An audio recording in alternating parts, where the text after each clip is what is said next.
Mesdames, Messieurs, bon dimanche. Éric Duhem annoncera officiellement cet après-midi qu'il sera candidat à l'élection partielle dans la circonscription d'Arthabasca. Le chef du Parti conservateur du Québec est en quête d'un premier siège pour sa formation politique, qui est arrivé juste derrière le PQ aux dernières élections, avec 70 000 votes de moins, mais sans aucun élu. En 2022, le candidat conservateur d'Arthabasca était arrivé au second rang, derrière Éric Lefebvre de la coalition Avenir Québec. Au moment où je vous parle, on a très exactement le même nombre de votes que le Parti libéral du Québec, mais il nous manque 20 députés, un comparé à l'autre. Et c'est sûr qu'on est d'une certaine façon là, pris avec une distorsion démocratique. Éric Duhem, bonjour. Bonjour. Duhem, chef du Parti conservateur du Québec, futur candidat dans Arthabasca. Pourquoi Arthabasca? Bien parce que d'abord, le comté, évidemment, est vacant. C'est le comté où il va y avoir la prochaine élection partielle au Québec, mais aussi parce que c'est un comté qui avait donné 25 des votes. On avait fini bon deuxième lors de la dernière élection. Il y a un fonds conservateur important. C'est une région dont on entend peu parler, mais c'est des gens qui se lèvent tôt, qui travaillent fort, qui nourrissent le Québec, hein, beaucoup d'agriculteurs. Et ces gens-là, on ne les entend pas souvent. Les 4 autres partis sont représentés par 4 députés de la région de Montréal. Et nous, au Parti conservateur, on veut que tout le Québec soit inclus à l'Assemblée nationale. On veut faire parler un autre Québec. Et je pense que ça serait important qu'on ait un chef qui soit issu aussi de nos régions. Oui, mais vous êtes pas de la région, là. Vous n'êtes pas de là-bas, vous. Non, je suis à Québec, comme vous le voyez derrière moi présentement, mais depuis un an, depuis qu'Éric Lefebvre a annoncé qu'il briguait l'investiture conservatrice fédérale, je me suis activé dans le comté. Toutes les semaines, j'étais là. J'ai loué un appartement même à Victoriaville. Donc, je me suis implanté. J'ai rencontré tous les militants. J'ai rencontré tous les élus locaux. J'ai fait la visite des entreprises. J'ai été dans les commerces. Donc, on travaille très fort déjà sur le terrain depuis à peu près un an. Bon. Vous avez dit, vous avez eu 25 du vote la dernière fois. La CAQ avait eu en 2022 quelque chose comme 50 du vote. Oui. Depuis 2022, le vote de protestation a migré vers le PQ. Qu'est-ce qui vous fait penser qu'il va aller vers vous cette fois-ci? Bien, plusieurs choses, parce que le Parti québécois puis la CAQ, sur plusieurs enjeux, ils ont exactement les mêmes positions. Moi, si je me présente dans Arthabasca, c'est parce que je veux qu'on construise plus de maisons pour que les jeunes familles aient accès à la propriété, parce que le prix est rendu inabordable, parce que je veux que le prix de l'essence diminue. On paye aujourd'hui 25-30 sous de plus le litre au Québec comparativement aux Ontariens. Ça n'a aucun sens. Mais le PQ puis la CAQ, sur ces enjeux-là, ils ont exactement les mêmes positions. En matière de santé, c'est la même chose. On veut additionner la contribution du privé. Le PQ puis la CAQ, c'est exactement la même chose. Donc, pour plusieurs sujets, il y a une voie qui est différente, c'est celle du Parti conservateur. Vous en avez contre le PQ qui va présenter un candidat dans Tabasca. Pourquoi? C'est pas nouveau, là. Ça s'est passé dans le passé qu'il y ait de la compétition dans le cadre d'une partielle.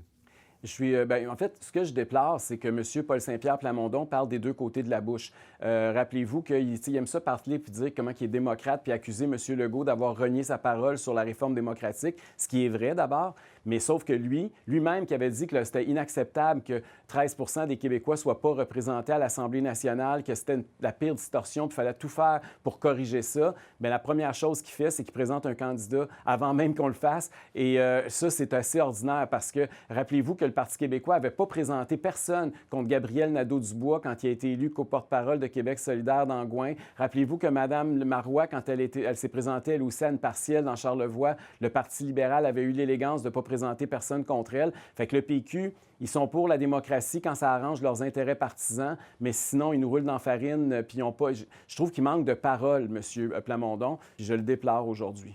Parce que vous êtes chef du parti, vous vous seriez attendu à ce qu'on vous offre le même traitement? Pas nécessairement, mais il y a une tradition qui va dans ce sens-là puis qui a été souvent respectée. C'est vrai que ça n'a pas toujours été le cas en passant, mais généralement, oui. Donc, c'est juste que le fait qu'il brise cette tradition-là, je trouve que ça en dit beaucoup là, sur le fait qu'on veut absolument empêcher un Québécois sur 7 là, d'avoir une seule voix sur 125 à l'Assemblée nationale. Je trouve que on a un déficit démocratique, puis au lieu d'aider, de faire quelque chose, ils essaient d'empirer la situation. Puis la démocratie, là, c'est toujours mieux quand les idées sont représentées là où les décisions se prennent, à l'intérieur du Parlement, plutôt que dans la rue. Pourquoi c'est important que vous ayez une place à l'Assemblée nationale? Bien, c'est important parce qu'on a des idées qui sont différentes. Et je pense que, tu sais, je donnais l'exemple tantôt du prix de l'essence. Là. Depuis le 1er avril, les Québécois paient 25 sous le litre de plus qu'en Ontario parce que le gouvernement du Québec veut rester dans la bourse carbone. Et les Québécois payent, on a payé 10 milliards depuis que la bourse carbone a été implantée. Puis il n'y a personne, pas un seul député. Hein, ils ont voté une motion unanime quand je suis sorti pour dire qu'il fallait sortir de la bourse du carbone puis abolir la taxe carbone. Les députés des 4 partis ont voté à l'unanimité contre ça. Et pourtant, quand on fait des sondages, on voit que l'écrasante majorité des citoyens est contre la taxe carbone, contre la bourse carbone. Donc, il y a une distorsion démocratique. C'est ça, la distorsion démocratique, là. C'est qu'il n'y a personne qui parle au nom de la majorité des Québécois sur un enjeu aussi important qui représente des milliards de dollars dans le portefeuille des contribuables et des automobilistes. Je vais vous entendre sur vos cousins fédéraux parce que vous avez eu l'occasion de discuter avec Pierre Poilievre. Qu'est-ce que vous pensez de la performance? Ils avaient une avance de 20 points, puis ils ont fini deuxième. C'est quelque chose quand même. Qu'est-ce que vous pensez de cette performance-là? Ce que je vois là-dedans, moi, c'est que les Québécois puis les Canadiens ont envoyé un signal. Écoutez, ça nous intéresse ce qui se passe avec les conservateurs. On va vous donner 25 députés de plus. On va vous donner beaucoup plus de votes de plus. Mais on veut encore vous voir aller. On veut qu'il y ait quelques petits changements qui se fassent. Puis je pense qu'il va y avoir un post-mortem qui va devoir être fait. Et je suis convaincu que Pierre Poilievre, cela étant dit, est l'homme de la situation. J'espère qu'il va rester. J'espère que les contestations vont cesser.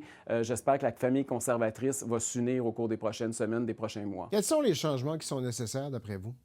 Bien, je pense qu'au Québec, je vais parler pour le Québec parce que c'est l'endroit au Canada que je connais le plus. Je pense qu'il faut parler davantage aux gens. Il faut aller davantage vers les Québécois. Il y a peut-être eu beaucoup d'attaques au cours des dernières années, puis il y a des stéréotypes, il y a des qualificatifs qui ont collé aux conservateurs. Parler des maires incompétents, entre autres? Hein? Bien, de toutes sortes de trucs. Là. Puis il y a des façons de faire aussi au Québec, puis je le vois tous les jours, là, qui sont un peu différentes. Et il faut ajuster le message au Québec. Et je pense qu'il y a eu, à ce niveau-là, il y a des correctifs à faire. Il y a le fait aussi que les Québécois, ils aiment, c'est très émotif. C'est un discours rationnel, c'est bon, mais des fois, il faut amener un petit peu d'émotion quand on s'adresse aux Québécois. Et je pense que ça aussi, il va falloir en ajouter un peu plus. Là, il va falloir parler davantage d'identité et puis ramener les thèmes très conservateurs parce que c'est très... Les Québécois sont conservateurs. J'ai l'impression souvent que c'est l'espèce d'image qui est problématique, c'est la façade. Mais quand on creuse un peu, si on enlevait la première page du programme pour demander aux gens, êtes-vous d'accord avec lequel parti politique vous êtes le plus d'accord, c'est probablement le Parti conservateur qui finirait premier.